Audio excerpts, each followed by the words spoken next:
Thanks for joining me again. Unfortunately, I've had a slight accident with the brush. I've never had this happen before, but it must have rotted away because the ends just snapped off. So, unfortunately, that's the end of that one. But I have bought a new one. Just bought it on eBay, like I always do. They're about 8 or 9 quid. I was interested to see how I'd get on, because I know with new brushes in the past, because the hairs are now longer again in its original state and not worn down like how I preferred it. It holds a lot more water, and I wasn't quite sure whether I'd be wanting to trim it again or not, but I don't know, I think I've just got used to it over time, because I haven't really noticed that much difference really, like I have before. So I'll just continue to use it and just see how it behaves. But for now, this is just a painting. I'm just gonna make it up as I go along. I think I've got no reference picture. Just put in some bright light red, lemon yellow,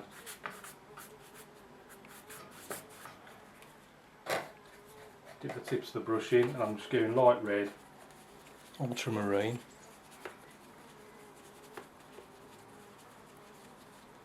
just come in sides there, a bit more ultramarine,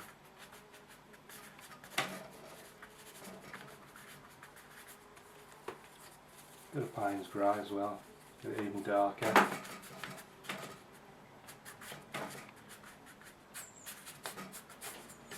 Brush that in from the sides.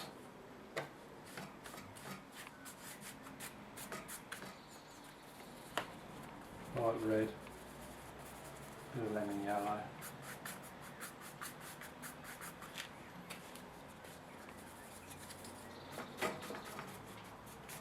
Just darken these two corners a little bit, and then I'm going to put a little bit of cloud in, a bit of dark colour so it stands out from the other colours, and just sort of dab it on as it comes down and along towards the bottom of the horizon line.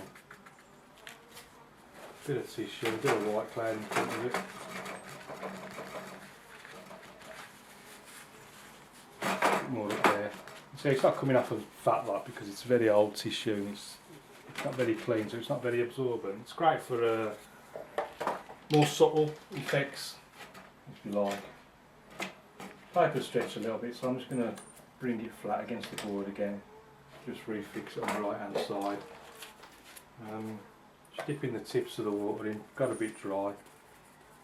Payne's grey, ultramarine, it's just really try and darken this a bit now. And I think I should have done that before I used the tissue, because I've dried this a bit now.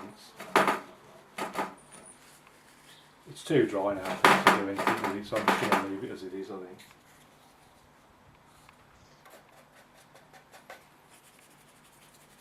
Raw sienna, light red, lemon yellow, put in some distant land.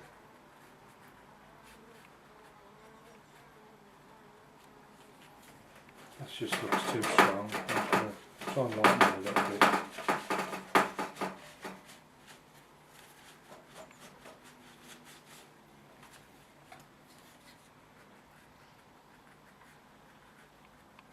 This is the most distant land.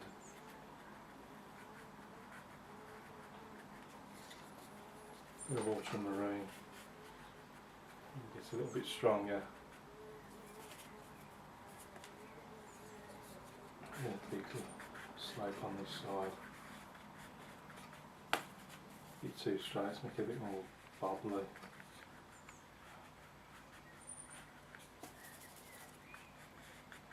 A lemon yellow there, a bit of green down towards the bottom where the grass is growing. Just dipping the tips in. Brush has gone a bit dry again.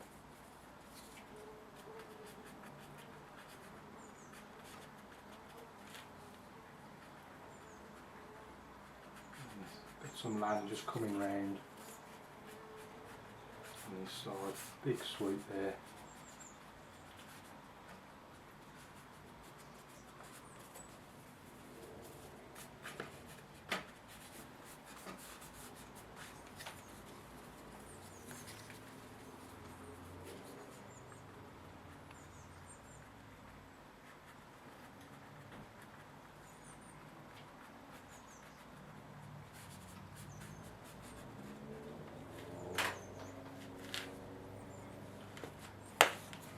switch to the flat brush. Just going to put in a few like old rickety old fence posts, sort of add a sort of man-made element to it. So just pop them in there.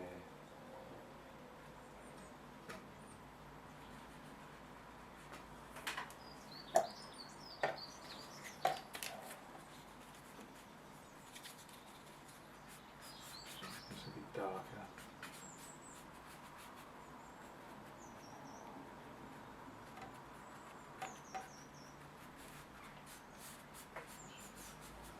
Darker. Yeah, I'll just find my little piece of card. It's just a plastic card, and then I'm just going to scrape a few rocks in.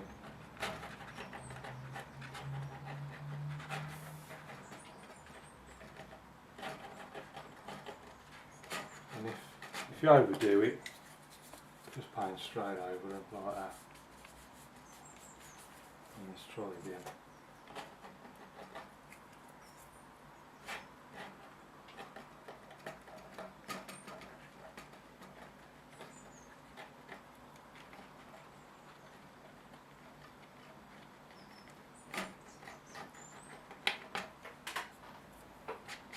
Grass is growing.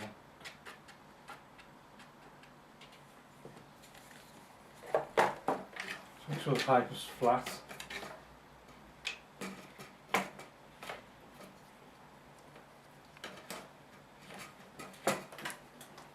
And then I just need to give it a quick dry.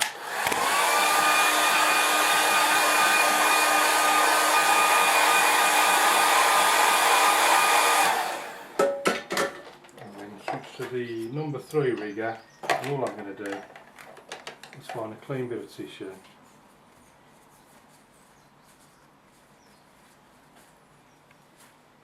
and just take out the shape of a little sail there, just so it looks like there's a little boat sailing off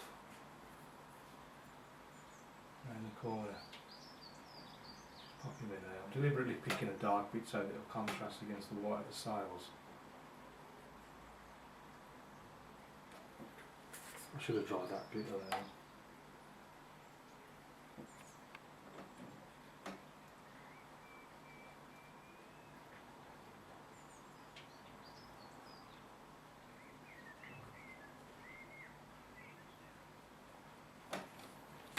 So you're just wetting the paint and then taking the paint off with the tissue, that's all that is.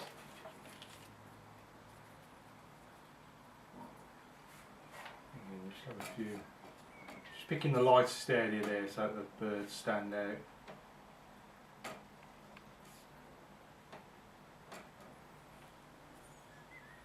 And then just pop your name in the corner, and I'm going to call that one. Finish that. Let's have a closer look at it, see what it looks like. So it's our finished painting. So as usual, I started off with the sky. Sort of lighter, sort of preserve these lighter areas here to provide contrast with the darker cloudy parts. This was a raw sienna, lemon yellow, light red combinations, adding ultramarine and Payne's grey for the darker clouds. A bit more in the water so it looks as if it's reflecting the sky there. And again, using the same colours, putting in the profile of the furthest hills all the way across over to the right hand side. Try to make this a little bit stronger, this profile of this sort of middle ground hill there, and then a sort of beachy area, and it comes round. You can see where I've scraped in a few rocks and pebbles using the card. Flicked up a few times with the card as well to try and create the effect of grasses growing, and that comes all the way along to the left hand side. The only man-made elements of this sort of part of the land is these little fence posts that go across, and then on the sort of distant side of the water, out of the sea here, we've got a little yacht there I took out, dabbing with the number 3 rigger and then taking the paint off with a tissue as he sets off sail into the ocean. We've just got our little birds up here. Put them in the lighted area there so you could see them more easily. thanks for watching, hope you like that. Keep practicing, any questions please ask, and I'll see you again soon.